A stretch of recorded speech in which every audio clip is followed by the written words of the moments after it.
Hi there VC, it's Steve Whitty here with another one of my recent finds video.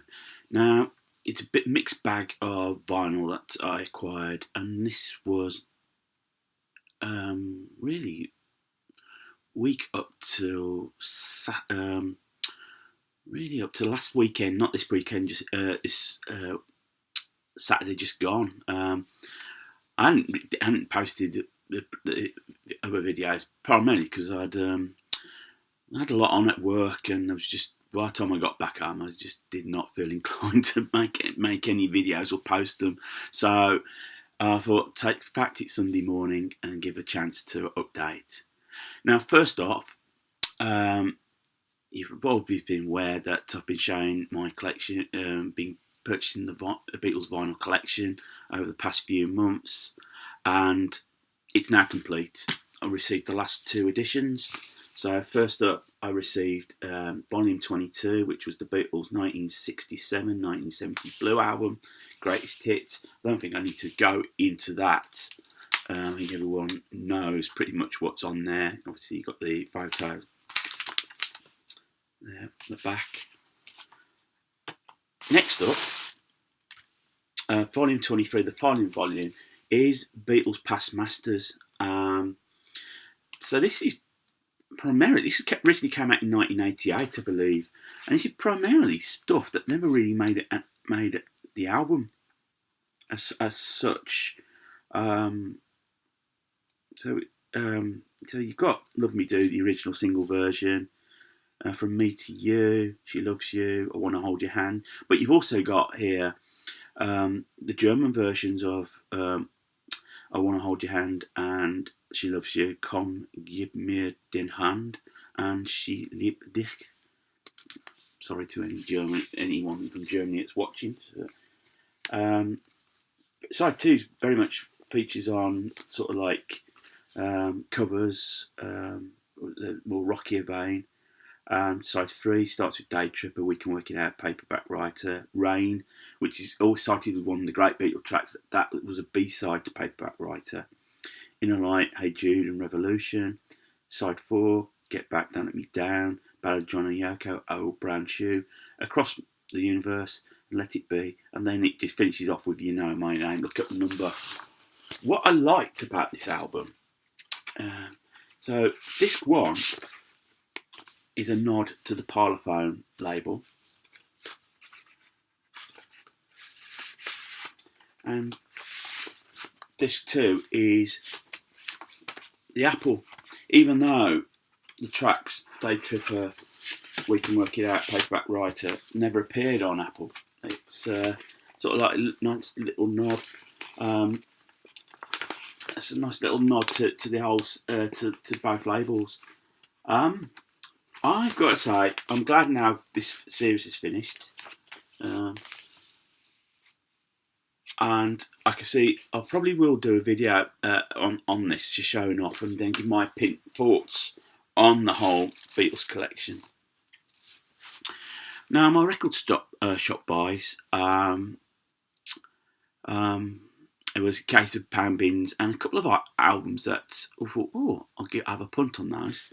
So first off in the pound bin, I'd recently bought a couple of Bartley James Hartford albums, and this is live tapes which came out in 1978.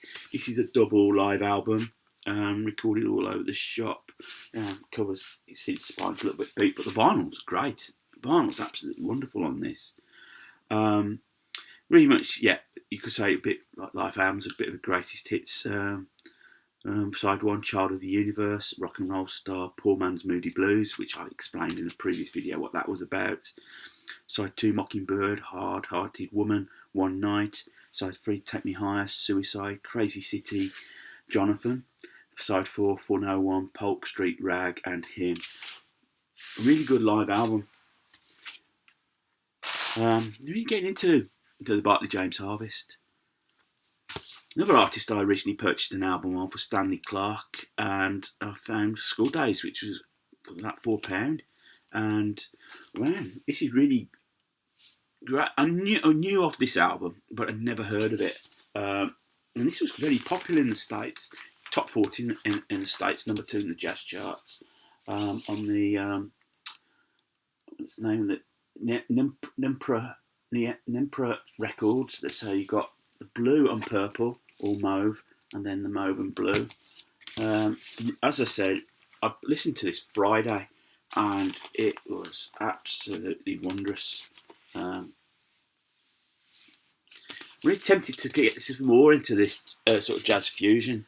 You know, we always want to broaden our horizons with our tastes. So, yeah, I was pleased to find that.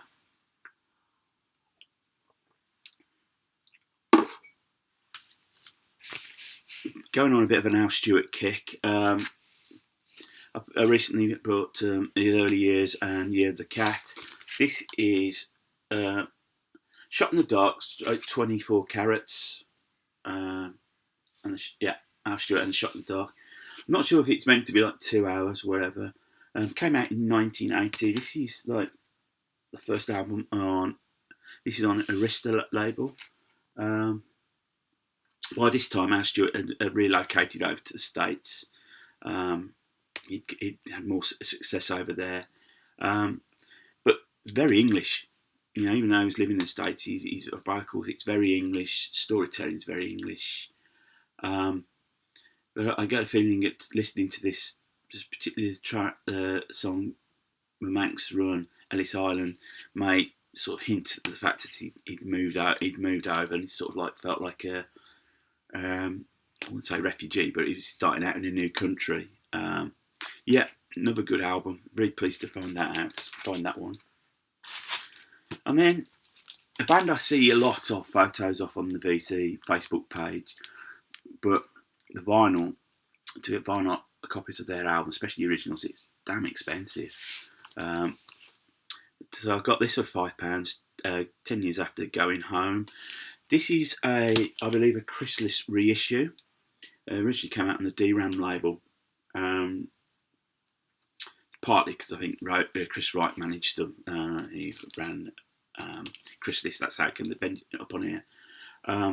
You've got Hear Me Calling, Going to Try, Love Like a Man, which is a top 10 single for him in the UK. No title. I Woke Up This Morning, Woodchopper's Bore, which is a live track, and then I'm Going Home, which I believe is from Woodstock. Over 11 minutes. Obviously 10 years after, Alvin Lee is the guitar player, main songwriter, sadly no longer with us. There is there's a couple of the original members are still keeping the band going. I was really pleased to pick that up. You know, it's nice to have some 10 years after, and at such a decent price as well. And finally, I don't tend to buy new vinyl that often. This is always complaints with quality, but I did think, well, in 2018, I'm going to do a little bit more. So, you know, when it comes to best of end of year stuff, at least I've got something to show. And this is an absolutely great album. This is First Aid Kit Ruins. I got downloads of the first of The Lion's Roar and Stay Gold, and I thought I'd have a physical copy of this. I played this last night, and the reaction when I put it on, mentioned it on the Facebook page, it was generally favourable. This is very much a breakup album. I can't think which of the sisters met somebody from the UK, moved over, and it all went wrong, and they moved back. And I think it forms the basis of, when you listen to the album, it does form the basis of the album. It's not a concept album, but you could sense there's a theme to it. As I say, it's great. The voices, great songs on here. If you haven't heard it, I'd have a listen to it on streaming service, and then decide. I would recommend buying this. So those were the recent finds from the previous week. So I've noticed I've gone up to 137 subs. That's really pleased with that. Yeah. So if you stumbled across my channel and you like what you see, click on the subscribe button. thumbs up, thumbs down. Leave a comment. I always try to get back to you. And it's also a little bit of a reminder, subs, that I still got my 130 subs contest going. You've got to the end of February, so you've got a month from today. Yeah, put your entry in. What band should be in the Hall of, you think should be in the Hall of Fame, but never going to get in there. So I'll leave you with that. So till the next video, keep spinning, keep smiling, just take care of each other. Bye.